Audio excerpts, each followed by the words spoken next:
The Magna Defender is one of the more mysterious characters in the Power Rangers universe, and despite knowing very little about him, he has remained a fan favourite even over 20 years after the season that featured him aired. Of course, the Magna Defender is not just one person, but two. But we will get to that later in this video. Today we will be covering the full story of both of the Magna Defenders.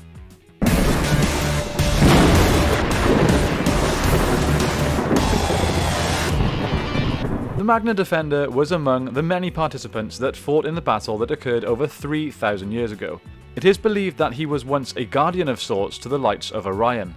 Around that time, the Magna Defender's homeworld was attacked and overrun by Scorpius and his monsters. His son, Zika, was used as a shield to prevent him from attacking Scorpius' army, and was killed shortly thereafter when he tried to attack Scorpius and save his father. The Magna Defender swore revenge for both his son and their planet. At some point, the Magna Defender arrived on Miranoi to release the lights of Orion. There, on the jungle planet, he fought and lost to his arch-rival, Trecheron. Gravely wounded, Trecheron's final attack sent the Magna Defender tumbling into a pit on the planet. His plans of vengeance thwarted, the Magna Defender remained in the pit for a number of years before Leo Corbett's brother Mike fell into the same pit. The Magna Defender possessed his body, escaping the pit and setting out after Scorpius and the legendary Lights of Orion. Using his Torozord, he fought several battles against his enemies. Obsessed with revenge, he had no qualms about going through the Rangers or even any civilians that stood in his way in his pursuit of vengeance, and so ended up being a frequent foe of the Rangers despite their common enemies. Later on, while attempting to destroy Scorpius in a last-ditch attempt that would have destroyed Terraventure as well, the Magna Defender was wounded.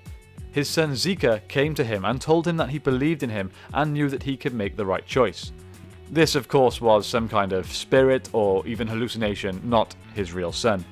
So when he met Leo, he revealed to him that he was merged with his brother Mike, seeking to undo the damage he caused to Terraventure in his attempt to finish off Scorpius, and after being prompted to return to good and renounce his hateful ways by an apparition of Zika, Magna threw himself into the energy pit that he had created, sacrificing his life to neutralize its energy and save Terraventure.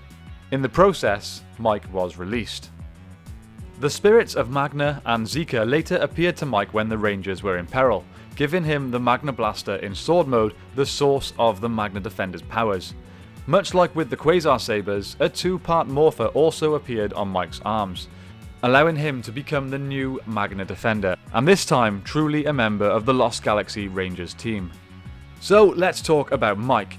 He was one of the security personnel assigned to the space station Terraventure, acting as Commander Stanton's second-in-command. During a training exercise, he encountered a girl named Maya who had emerged through a spatial rift from the planet Miranoi. Accompanying her, he and several others pulled the 5 Quasar Sabers from their stones. Furio, who was attempting to take the sabers, became enraged and began turning the planet into stone. As they attempted to escape, Mike fell into an abyss that Furio created. Mike was then able to pass his Quasar Saber to Leo, his brother, just before he fell. As Mike fell into the abyss, the Magna Defender spotted him and stopped Mike's fall using his Magna Sword. Needing to escape and also needing the strength required to defeat Scorpius, the Magna Defender possessed Mike's body, like we discussed earlier.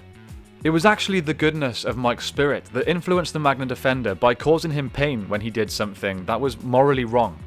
The Magna Defender later freed Mike by sacrificing himself. When Leo considered giving Mike the red Quasar Saber back, Mike refused, saying it was Leo's destiny to become the Red Ranger, even speculating that he had only been the one to draw the saber from the stone so that he could pass it on to his younger brother. So, as I said, after the spirit of Magna Defender gave Mike the Morpher, which allowed him to become the new Magna Defender, he became an ally to the Lost Galaxy Rangers. Later on, Mike sacrificed the Torozord and his powers to free Terraventure in the Lost Galaxy. Prior to Mike's sacrifice of the powers, Magna Defender's spirit appeared to him and motivated him to perform the action. His spirit appeared to Mike again afterwards, this time to congratulate him for his heroism and that he had fulfilled the Magna Defender's destiny. Years later then, Mike's powers were fully restored by unknown means, and he became the Magna Defender once more, and returned with the other Galaxy Rangers as part of the army of legendary Rangers that helped the Mega Rangers defeat the Armada once and for all, fighting in a huge battle against hundreds of X-Borgs and dozens of Bruisers. What do you guys think of the Magna Defender? Are you a fan? He's certainly a very unique character, as the original Defender is considered an ally rather than a 6th Ranger, but when Mike receives the powers, he becomes pretty much a 6th Ranger to the Lost Galaxy team. I can't really think of another character that's a 6th Ranger but also not a 6th Ranger. Okay guys, that's it for today's video. I really hope you enjoyed it. Please leave a like and subscribe to the channel if you did. It really helps us out.